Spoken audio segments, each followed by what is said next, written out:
L'amendement 60 de Madame Baghari. Cet amendement propose de supprimer cet article 4 qui vise à créer ce délit spécifique de harcèlement dans le code pénal.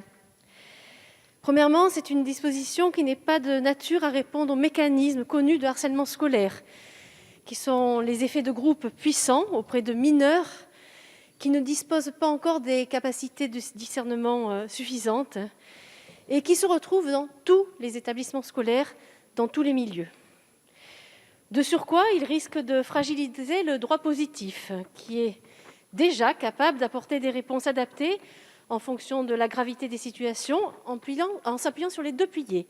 Le pilier qui est l'institution scolaire, qui doit veiller à ce que la scolarité des élèves se déroule dans les meilleures conditions, et le deuxième pilier, qui est le pilier pénal, l'article 222-33-2-2 du Code pénal, qui définit et sanctionne le harcèlement moral, outil utilisé dans les faits d'harcèlement scolaire.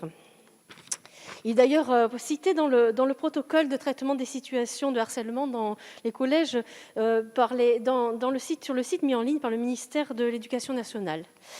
Avec la création de ce délit spécifique, il nous semble que le droit pénal se perdrait en lisibilité et, in fine, finalement, en efficacité. Il pourrait peut-être déresponsabiliser le chef de l'établissement, qui pourtant est un acteur central et qui doit rester l'acteur central contre le harcèlement scolaire. En effet, outre les sanctions disciplinaires qui constituent une réponse rapide permettant aussi de lutter efficacement contre le sentiment d'impunité, qui sont graduées selon la gravité des faits et qui peuvent aller jusqu'à l'exclusion selon les cas, les chefs d'établissement doivent aussi intervenir dans les situations de harcèlement qui ont été portées à la connaissance des autorités judiciaires.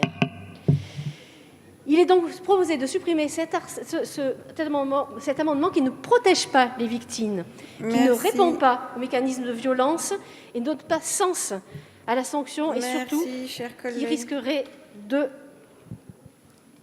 minimiser l'efficacité de l'arsenal juridique déjà en place.